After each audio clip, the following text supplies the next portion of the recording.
So the new Avatar movie got leaked, and damn is Toph hot. I'm not gonna lie, after seeing how she and Katara moved while they were fighting, I folded, and I'm not ashamed to admit that. But let's back up a bit. My name's Red, and today I'll be discussing, reviewing, and critiquing the new Avatar Aang, The Last Airbender movie. If you like what you see, consider liking and subscribing. I'd really appreciate your support. Thanks. Oh, and this should go without saying, but there will be spoilers in the video. But with that said, let's begin with when it all went wrong for Paramount. In December of last year, Paramount announced that its new Avatar movie would forego a theatrical release. This caused an uproar in the ATLA community, as both fans and creators of this movie were not happy.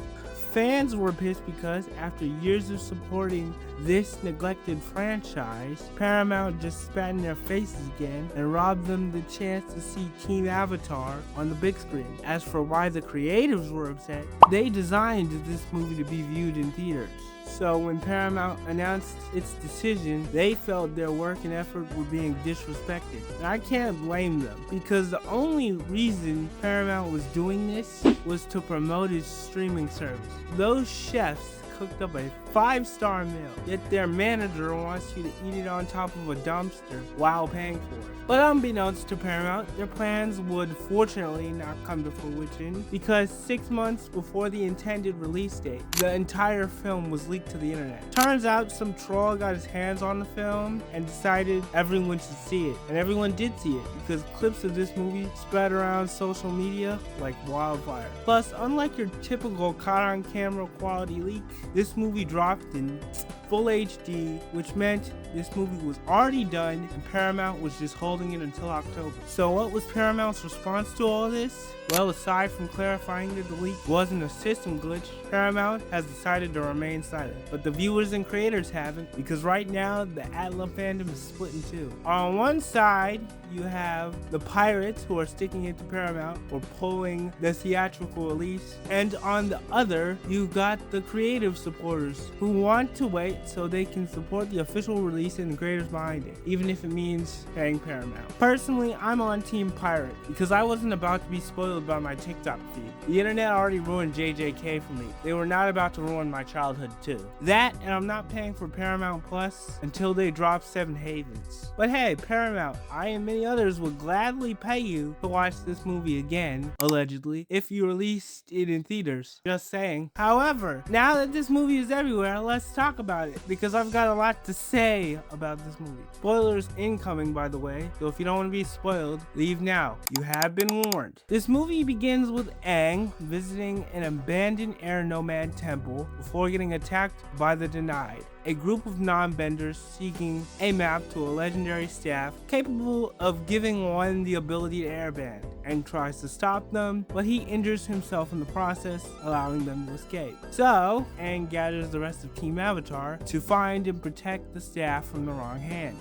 As luck would have it, while searching for the staff, the group meets an airbender from thousands of years ago named Toga, or Taga, I really don't know, who knows who created the staff and where it is. Fortunately, he's willing to guide them, as he hopes to use the staff to repopulate the air nomads. Unfortunately, after finding it, Taga betrays the group and steals the staff, choosing to use the Denied as an unstoppable airbender army. Fortunately for Republic City, Team Avatar is here to save the day. They make short work of the Denied while Aang fights Taga, destroys the staff, removing the Denied's airbending abilities and putting Taga's soul to rest, ending the conflict. Afterward, the movie ends with Aang building the first air temple in over 100 years. Now, before getting into the negatives of this film, let's go over some positives. First things first, this movie looked absolutely gorgeous. Everything from the animation and the visuals to the fights looked amazing. Also, I didn't really mind the voice cast as much as I thought I would. I'd say they did a pretty good job overall. The only voice actor that threw me off was Zuko's, but that's probably because I'm so used to hearing him play it.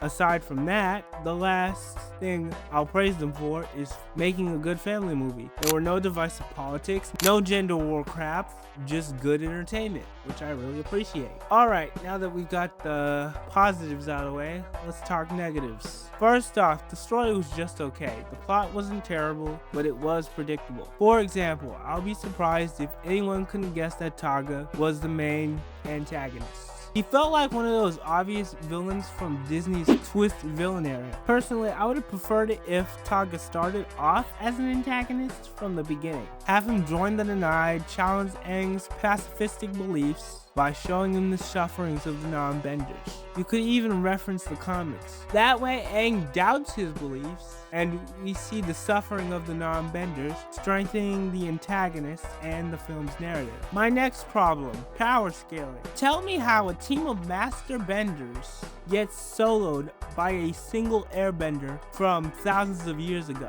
Do benders just get weaker over time? If Taga was so strong, why didn't Katara use blood bending to restrain him? And while we're on the subject of Katara, how does she run out of water when she learned in book 3 to pull water from her surroundings, including out of thin air? It feels like Team Avatar got nerfed.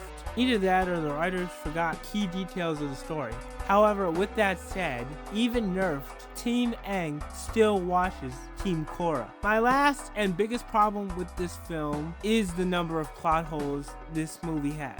I already explained how Taga defeating Team Avatar makes no sense given the fact that he's up against 3 master benders of 3 different elements. But to make matters worse, Taga wasn't originally a bender. He got his abilities from Sonam, the creator of the staff, and the Lost Avatar. So not only did Team Avatar lose to a single airbender from thousands of years ago, but they lost to a guy who wasn't originally an airbender. How was this guy able to give 2 avatars a run for their money? Just take away the guy who's bending. Also, Avatar Sonam, why didn't she just destroy the staff herself? And why did she hide the staff where Taga can easily find it? She knew he was evil, that's why she imprisoned him in that mountain. So why not be extra cautious in case he's set free? Either that or she could have iced him to be safe.